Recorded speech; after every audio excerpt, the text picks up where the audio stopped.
Ladies and gentlemen, we have an awesome speaker today. I'm happy and relieved to report that he is not looking for his passion or yours. I was going to write an introduction for Zack, but I found something that he wrote about himself that I like better, so I'm going to read this.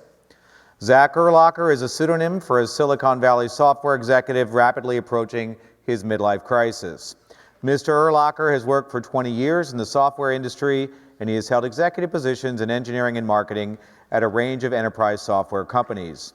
He is a frequent speaker on using open source technology for competitive advantage. He's an avid runner and an occasional marathoner. In fact, he qualified for the Boston Marathon with a personal record of 3:18. Today you're going to talk to and with someone who has not only generated hundreds of millions of dollars of revenue in his career, but billions of dollars of valuation, as his first slide indicates. So strap in and please welcome Zack Urlocker. Okay, good afternoon, happy to be here. We'll try to keep this fun and lively and interesting as opposed to the opposite. I'm happy to take questions as we go or at the end. And the only thing is I can't really see if you have your hand up, although, and I was hoping is Nico Foley here? Where are you?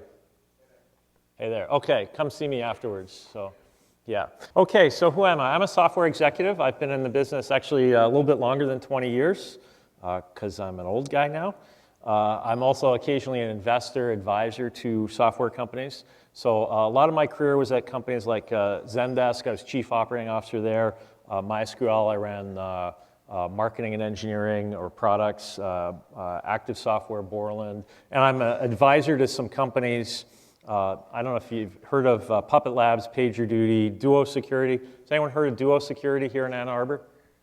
A few people? Okay, yeah. So I just accepted, actually, I was helping them out for the last few months, and now I've taken a formal role there as COO. And, you know, to my dubious claim, I've had $3 billion exits. That doesn't mean I got $1 billion.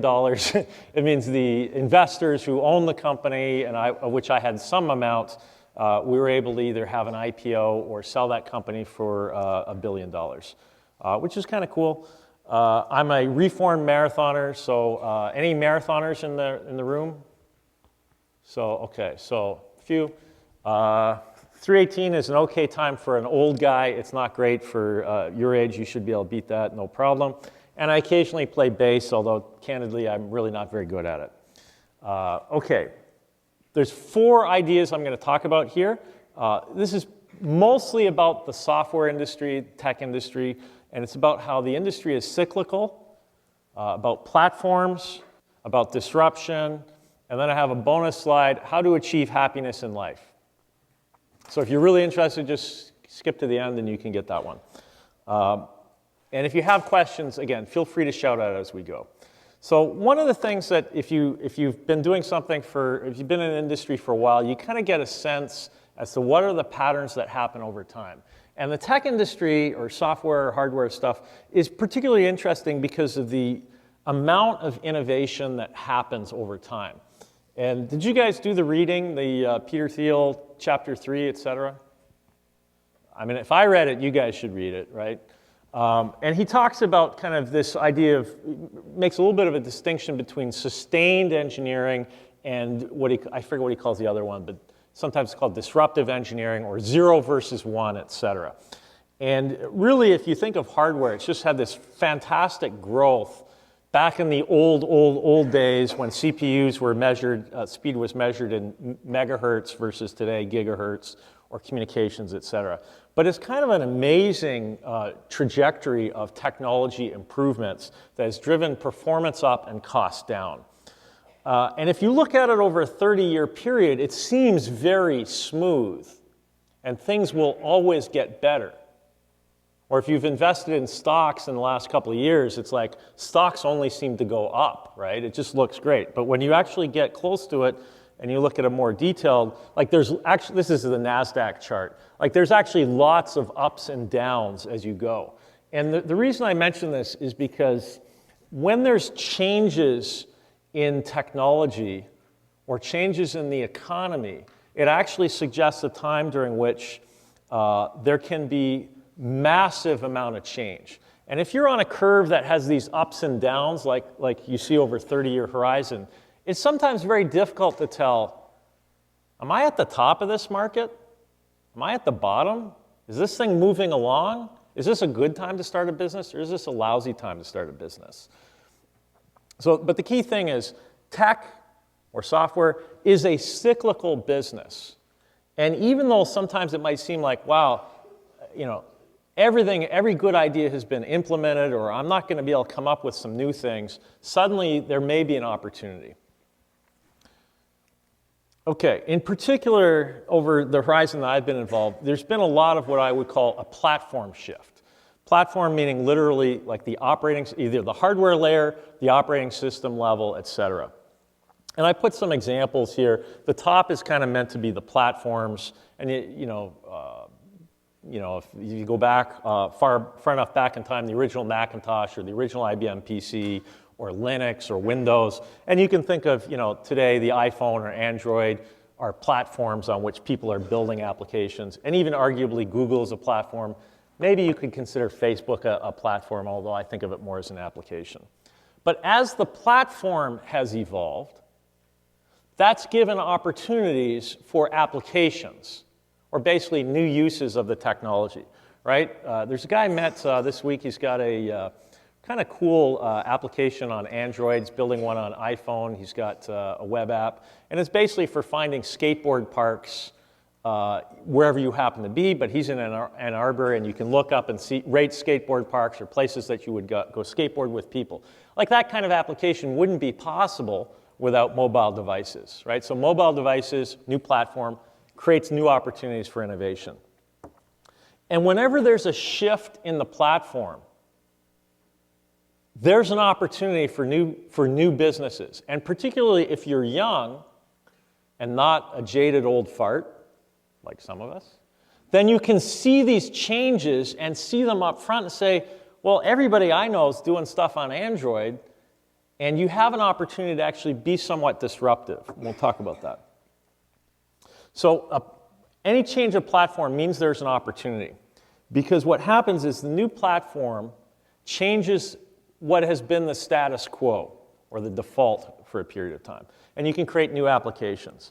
Now, there's a funny dynamic that happens, and it was most clearly illustrated in the past with Microsoft being a dominant platform. Maybe today not so much, but certainly during the 80s and 90s, Microsoft was a virtual monopoly, if not a legal monopoly, because everybody was building applications for it, everyone used it, everyone wanted to use it, it was more attractive for developers, and just sort of this loop of, or what they would call the virtuous circle.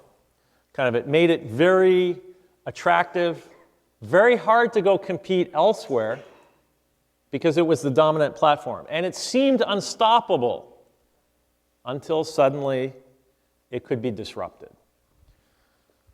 And that's kind of the funny thing, when disruption can actually occur.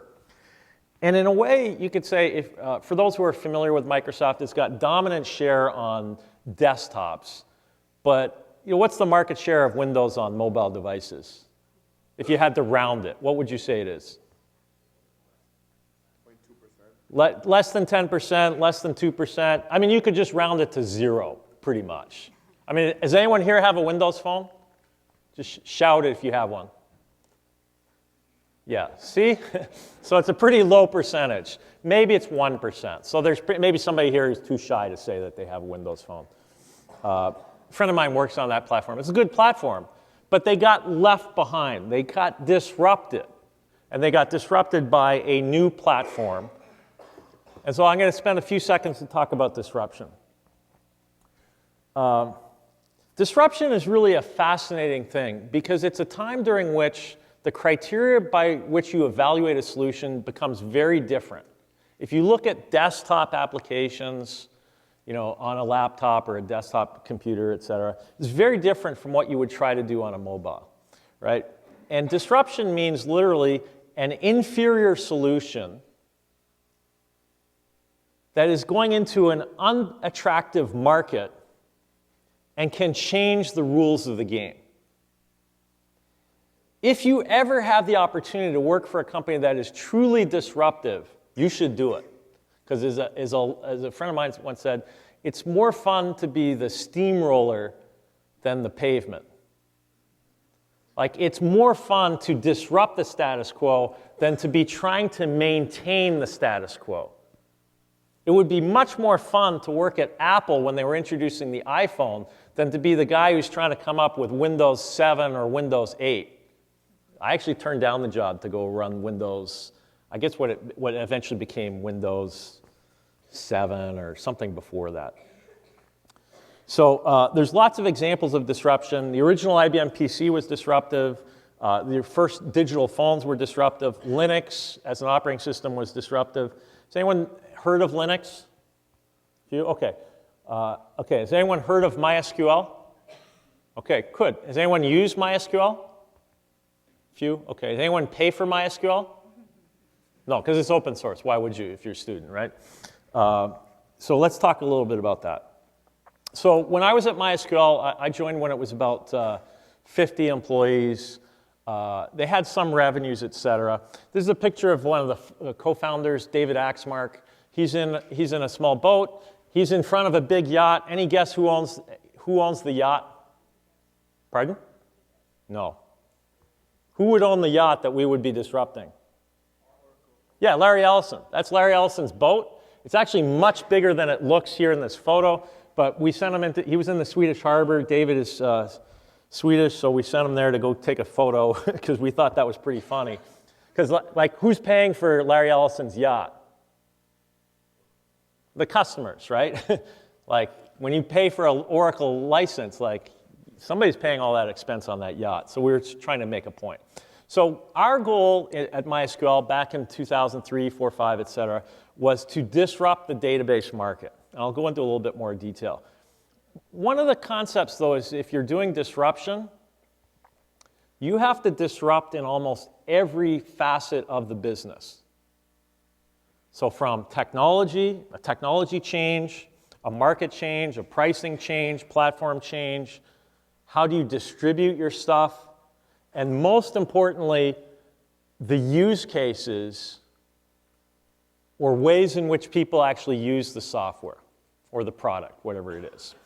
And the small print here is, we're going to give away the software and make it up in volume, right? That's a joke because it was open source. We did actually have a mechanism of making money, and I was the guy who built that. So let's talk about a little bit more. So what was Oracle's vulnerability? And really, truthfully speaking, there were several companies in the database market. It was a 30-year-old market. It was a $30 billion market. It's a massive market. And it was a market that had consolidated, with the leaders being Oracle, by far dominant share, maybe second, IBM DB2, Microsoft SQL Server, and then there were a few others, Sybase and Informix, but they kind of all got consolidated. It used to be a very fragmented market, and then it had consolidated. And the most interesting thing about it was there was this notion of an underserved market, which meant if you think of the market as a pyramid, there's companies at the top of the market who spend a lot of money, big companies buying databases for whom it's mission critical. And then there's a lot of people who didn't have a lot of money and weren't going to pay $40,000 a shot for an Oracle license. And we call that the underserved market. And that's basically people building websites, certainly students, startups, lots of people like that. And what happened was, the reason you could disrupt Oracle was there was a platform change and a technology change and a use case change. And the things that Oracle was really good at was that they were building a high-performance database with lots of features. And the underserved market could care less about those things. They just wanted a database that did something for them, did the basics. So they didn't care about the power and features that Oracle had, and Oracle didn't care about the underserved market. Because Oracle was making so much money and continues to make so much money that they could make that money just from their existing installed base. So what did we do? So our goal at MySQL was to disrupt the market. And if you think about it, almost every element of our business was different from the incumbents, from Oracle's. Oracle was about building mission-critical databases like for stock exchanges and big, big things. We were doing web applications. And in 2003, 4, 5, nobody cared about web applications. Oracle ran on big, expensive hardware. We ran on cheap commodity x86s. Oracle had high prices. Our stuff was free if you downloaded it and you weren't distributing it. It was basically an open source business model. They had an expensive direct sales force, et cetera. Almost every element of our strategy was the opposite of what Oracle was doing. And our business was inherently unattractive to Oracle. So it made for an interesting time that we could disrupt them. And we grew that business to about $100 million in revenue. Because what happened is the web kind of became a dominant architecture, and then suddenly the big guys were like, what? They didn't see it coming. But if you were a student, if you were learning to program in 2003, 2004, 2005, you're like, yeah, MySQL, it's fantastic. I never heard of Oracle, but I use this MySQL thing. But if you're some 50-year-old executive at Oracle, you'd be like, my what? I never heard of it. So it's an interesting change that happens. So a couple signs that, and this may not really be that applicable to you as a student. If you're in a company that is being disrupted, these are some signs to look for. That everything becomes all about the price. Some of the traditional playbooks that you try to run every year, they don't seem to work anymore. Revenues don't go up anymore. You keep trying things. You introduce new products and nobody's buying them. And then the most telling one is that an inferior solution starts eating away at your market. If you're Microsoft, and suddenly, like, people are using Google Docs. Wait, they're using the Google Docs spreadsheet instead of Excel? Has anyone used Excel? A few. Anyone use Google Docs spreadsheet? If you were to compare those two options, how would you conclude the functionality of one versus the other? Excel is better. And why would you say Excel is better?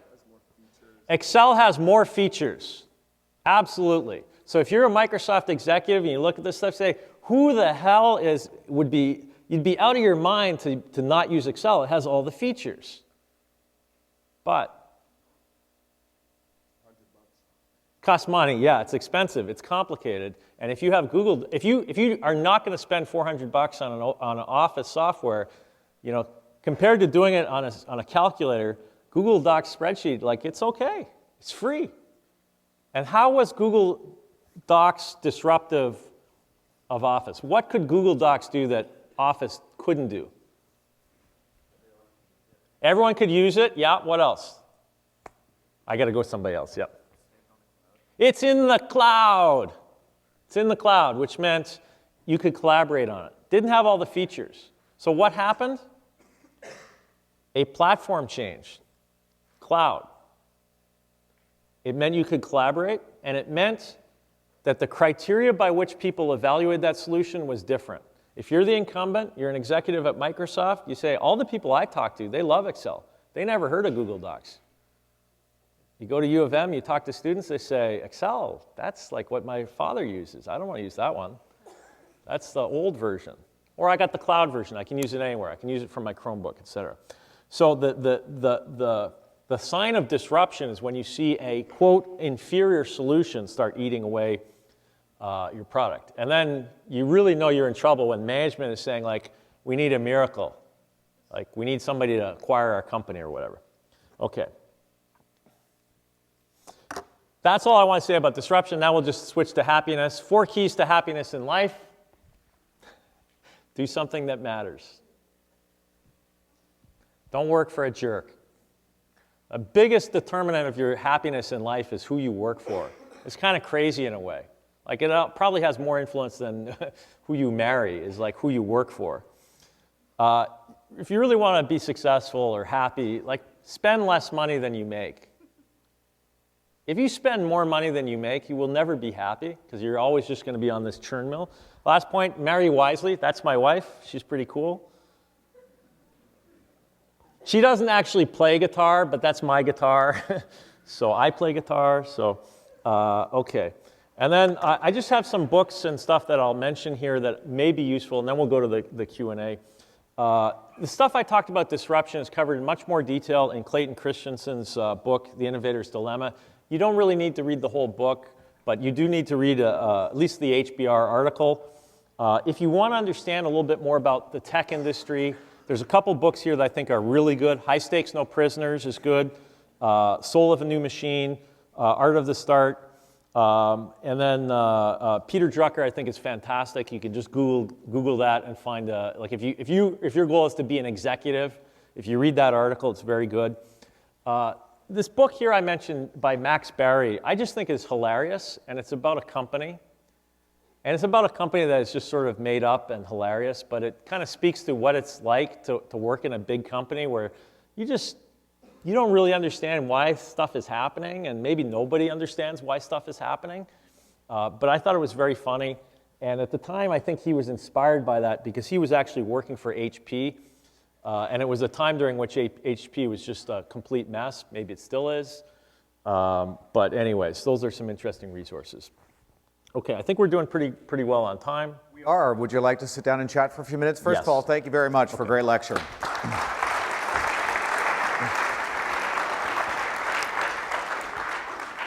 For the people in the audience who are in my staff, he's just kidding about point 2. It's totally fine to work for a jerk. It's a great idea.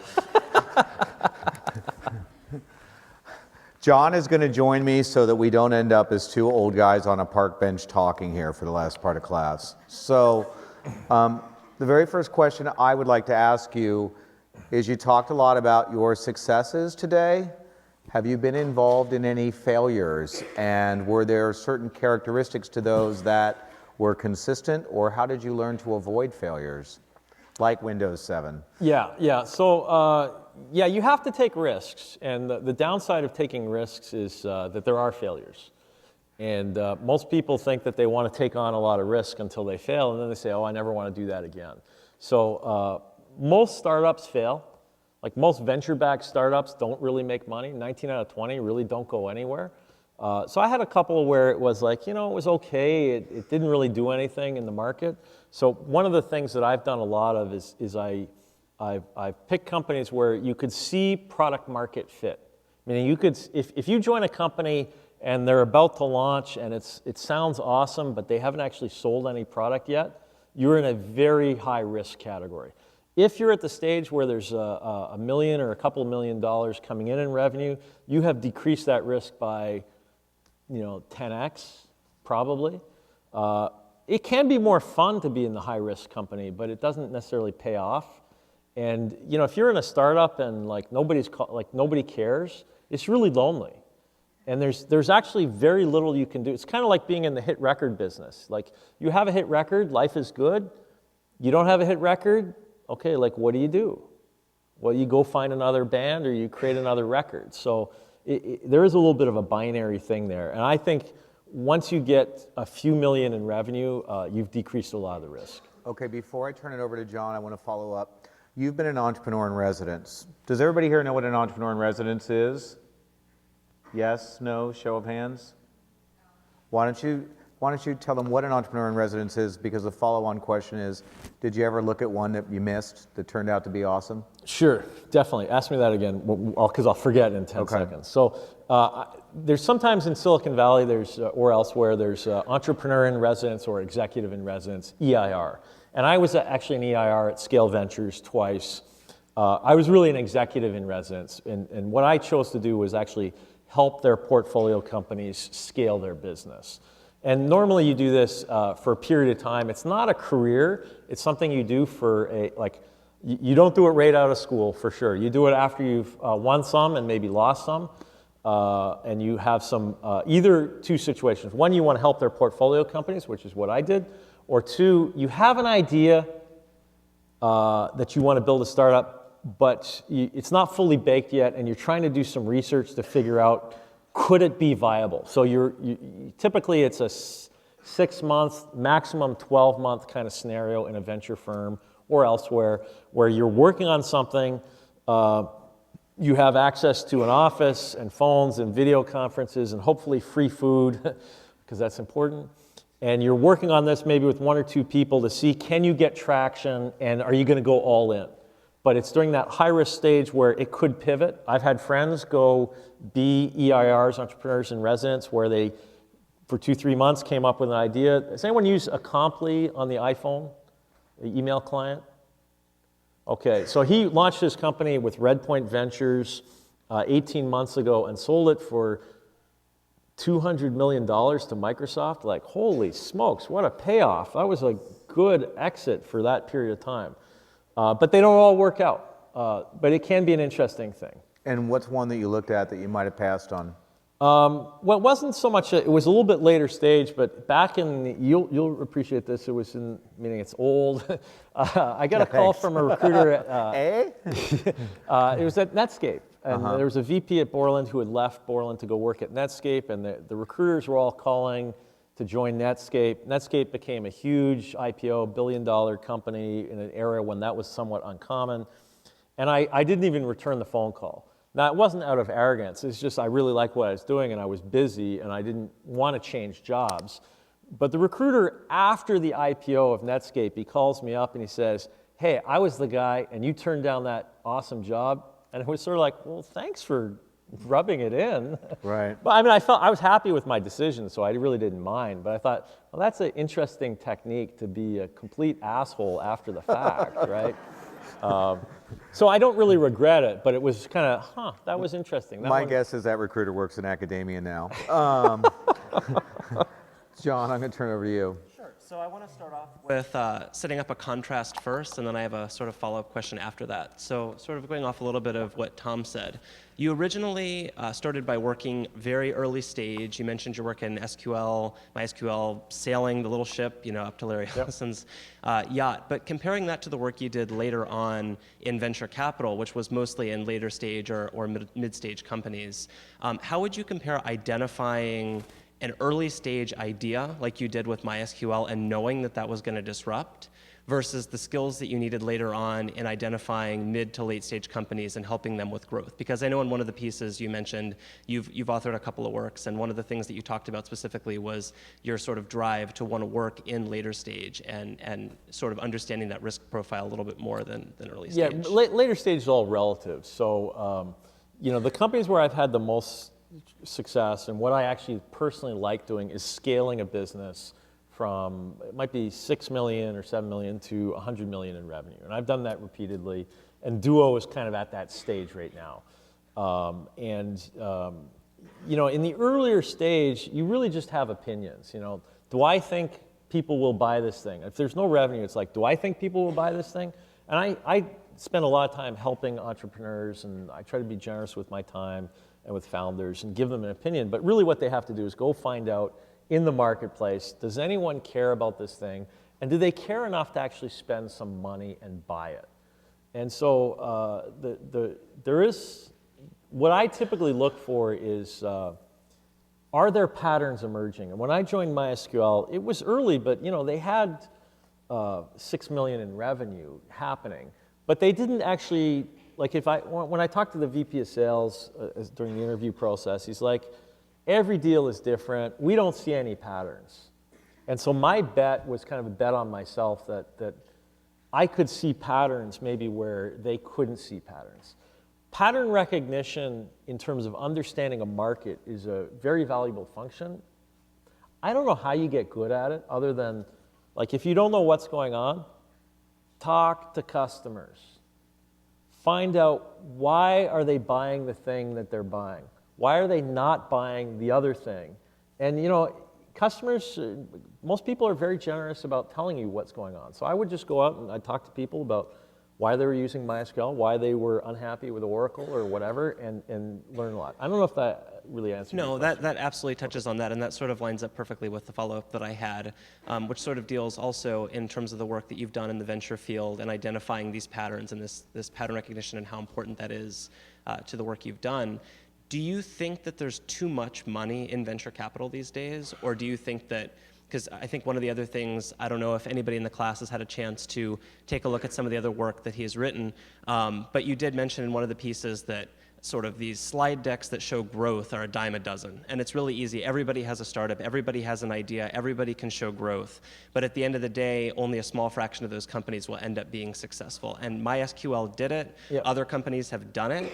But is the problem that there's simply too much capital out there, or is it a misalignment between capital and finding good ideas? Well, I'll disagree with one of the points. So it's actually fairly rare that people have a good growth curve. So MySQL had a phenomenal growth curve. Zendesk had a phenomenal growth curve. Duo Security has that phenomenal growth curve. I'm sure Real Networks, you kind of saw that early growth that is phenomenal. And you know, I mean literally a curve that is going up like that at an exponential rate. Those are extremely rare. One of the things I learned in working in venture capital is like everybody can put together a slide deck that says, we're going to do this next year. You know, we put a quadrant together and we rate ourselves, guess where? In the upper right-hand quadrant. Or we got quotes and this person thinks we're great and this person. It's like 90% of this is a bunch of BS.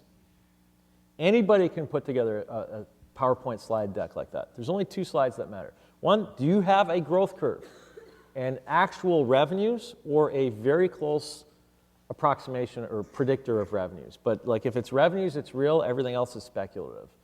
And you know, again, it is fairly rare, and usually it happens with a confluence of the right product at the right time. So as much as people might claim that they're brilliant for coming up with something, there is a huge amount of luck that takes place here, which this is why not that many people do it more than once. You know, I mean, for me, it's more of pattern recognition, and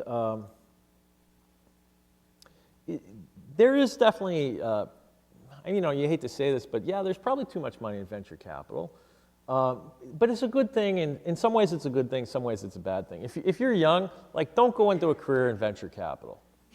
Don't go into venture capital until you've actually worked for some companies and you've been on the inside and you have some appreciation for what it is that companies actually do as running a business. I think you add much more value if you've seen that cycle, successfully or not. You know, in some ways, there's a lot of capital that's being invested. I don't know that I would say we're in a bubble, but I would say that the valuations are very, very high right now. And for good companies, it's okay, but again, 95% of the companies that get funding probably aren't going to return a positive return to their investors. So even if you get venture capital, it doesn't mean you've won. It means you've got a starting point into a race to continue to build that curve. So it is pretty tough. But on the other hand, like the cost of starting a business today is 2 orders of magnitude cheaper than it has ever been. This is in the tech business, you know, particularly software. Why? Because of open source and because of cloud. Because it used to be you had to buy a bunch of big expensive servers, Sunboxes or whatever. You had to buy a bunch of big expensive software licenses. And now you can kind of go to Amazon, AWS, and put stuff up in the cloud, and it's dirt cheap. So in fact, you actually don't really need a lot of venture capital to get started. You only need venture capital if it starts to be growing fast. Do you think that the valuations for Uber and Snapchat are real or ridiculous? Well, I think they're real, but I think they're also ridiculous, yes. You know, I just don't know how you can value those. I mean, it's sort of based on, what I would say is they are priced to perfection. Right. Right? And the same is sometimes true with stocks. So Apple stock, I don't know where it is. I don't really look at these things. But some of these stocks are priced to perfection, which means they have to continue to deliver phenomenal results every quarter. And if they deliver less than phenomenal results, the stock goes down. So if you're, we saw this with Microsoft this last week. You know, the stock came down by 10% or something. Or last March, cloud stocks fell by 40%. You know, and that's a big chunk of change. So if you're sitting on paper money and you think, great, now I have enough to buy a house, and then next week, like, my house, poof, like it just disappeared. So it can be a very difficult situation.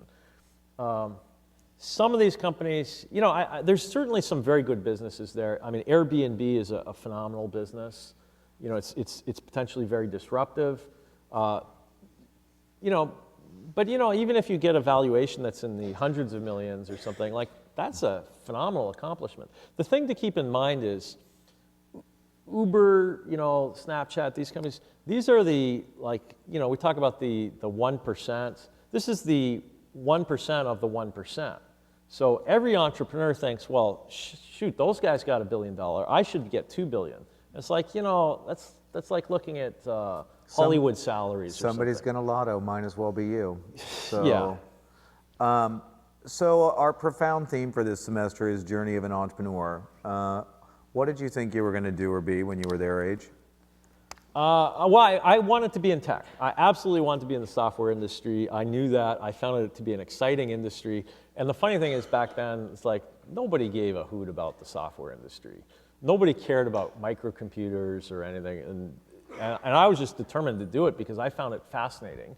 And I want to be in Silicon Valley because that's where the action was. And I'm actually one of the few guys that I went to school with where I always knew what I wanted to do or what industry I wanted to be in. And then I was actually studying computer science, and I'm an okay programmer, but I wasn't the best or anywhere near that. I just didn't have the interest in optimizing algorithms down to the instruction level and stuff like that. But I liked what was going on in the industry. And then I learned about product managers, and I learned what a product manager was. And I thought, that sounds like a great job, like to be working with engineers but not coding and trying to figure out what should we build. And I think that's like a great career to do. But I've been in software industry kind of my whole working life. And I did always think I would start a company, and I never ended up being a founder of a company, but I've been in very early stage, and I found it pretty interesting. Do you think there's a way to train people to be a product manager in college or in school, or do you think you have to go out and do it and learn it in a company? I mean, we debate that all the time. Can we teach that, or do people have to just go do it? There's probably... And if there is a way, are you free next fall for like an hour? Possibly. Yeah. I don't know that you could learn it completely from a book or a classroom experience. I don't think so. But I think there's probably some amount of stuff from case study method and others and internships where getting some exposure to the trade-offs that you make in building a product that can be taught. And there's Pragmatic Marketing is a training company outfit out in Boston, and they basically teach a lot of stuff in the area of product management. So I think there are some good resources. It might be worth, I have to think if there's a good book in this area, or more likely just a series of articles. And product manager is one of those jobs that kind of means different things in different companies. Right. So sometimes it's product marketing, sometimes it's product management. It is a very tough role to recruit for. Like at Duo happens to be hiring, so go to the website, look for jobs.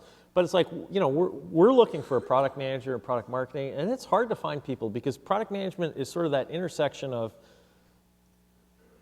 understanding the technology enough to be dangerous, but not trying to code it and not going to the engineers and saying, like, I think you should do it this way. Right. But understanding the customer's perspective. And the mistake that most people in marketing make, and the criteria that I use when I hire marketing people is, do you understand the customer's problem? Do you understand the pain that they have? And do you understand why what we do as a vendor or whatever, how we solve that problem and how we solve it better than anyone else? If you can do that, you can have a successful career in marketing. If you can't do those things, well, then you can select the colors and you can have a tagline and you can do some stuff that is honestly not that important. That was a very sarcastic answer, but like product marketing, you really have to understand the product side. All right, well, since you brought up recruiting, what's your favorite question to ask when you are interviewing somebody for a job, and what is the correct answer? So I'll give you two. When I was at Zendesk or MySQL, even at Duo, every single person who comes in, sales job, engineering job, doesn't matter, finance, did you sign up and do a demo? Did you sign up and do the trial? Did you download the product?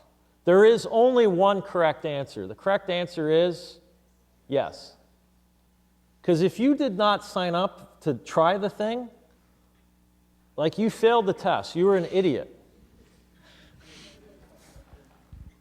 And I would always ask, and I would always say to the HR people or other people, don't tell them in advance to do it. Just see who shows up. And, you know, we would get some people, they say, oh, I didn't do it. And I just sit there and say, why not? And some people would hem and haw, and they'd be like, well, I didn't know I could do that. Oh, so you didn't go to our website? Like, you just showed up here? And then one guy said, well, you know, I had a wedding to go to, and we went out drinking, and we didn't do it. It's like, okay, you gave me an answer. So, and I'd say, okay, how about you do a trial, and you send me your feedback, and you tell me what you thought of it. And boy, he did a good job on that. He got hired. But you know, you want to show up prepared, and if there is an opportunity that you can use the product and have an informed opinion, even a semi-informed opinion, like, you know, I hire people, I want to know that they can think for themselves, particularly in a startup, or early stage company, you have to do that. The second question I ask people, and there is no correct answer, although I have a bias, and it may not be applicable at this stage of your career, but as you hire people who've been in jobs for 5, 10 years, I always ask people, what are you most proud of in your career? And I just want to know about them. Indirectly, I'm trying to see who is accomplishment-oriented about things that they helped do, or did they build a team, or they're proud of, they launched a product or something, but I'm trying to understand a little bit about them. And again, my bias is towards people who get stuff done. So I'm looking for that. John? So just to pivot this back to the students in the room, I know this is certainly a question that I have all the time. Raise your hand if you've ever had an idea for something that you thought could be a company at some point. Quite a few of you. Keep your hand raised if you have all the skills to execute that product and put it to market. That includes building the product, coding the product, selling the product, growing the company after you've made it. Not very many. So I think this is a problem that I've certainly faced. I've had lots of ideas for companies. I do not come from a CS background at all. Very little engineering. I do have some friends that come from different backgrounds. But I'm just curious, in your eyes of success, looking at what it takes for a company to succeed, how do you build that team? And whether or not it's at the undergraduate level, where a lot of connections are made as friends or via social media, or whether you're at the higher level where you're hiring people and establishing a team in that way, what is the magic formula? The magic formula. You know, there's no magic formula, but I would say ideas are good. It's okay to have ideas. Execution is the thing that makes the biggest difference. And, you know, there were lots of companies doing similar things to what MySQL did. There's lots of companies doing what Zendesk did. There's lots of companies doing what Duo Security does. What has made those companies stand out is phenomenal execution. And this is the single most undervalued skill in organizations. Because it's not always apparent. You know, it's like who is getting stuff done is huge. And the ability to just persevere and figure out what are the important things that are going to make a difference in the business, and then doing those things and not doing all the other BS that people get distracted with. If you can figure out what needs to be done to make this product successful, okay, what are the core features that we have to have? Not all the bells and whistles. Which are the features that are going to make a difference in people's lives? Let's just do a good job on those. Or if you're in marketing, let me figure out the pricing or the positioning, the things that really matter. The colors, okay, yeah, it's nice, it doesn't matter. On the application, there may be some key things. And figuring out which elements will have the most impact. And this is not something that you are born with. This is not something you walk out of school with. It's something that you hone over many years. And it's literally one of those 10,000-hour kind of things. But if you can, this goes back a little bit to career advice. If you can work in a company that's disruptive, or if you can work in a company that is growing 100% year over year, you will have a blast, and you will have a tremendous set of career opportunities. And look for how to execute on that. We are wrapping up here. Are there any questions from the audience/class for Zack today? Does anybody have a question that they wish we had asked that we did not? Looks like we're good. Let's thank Zack Urlocker again for a good talk today.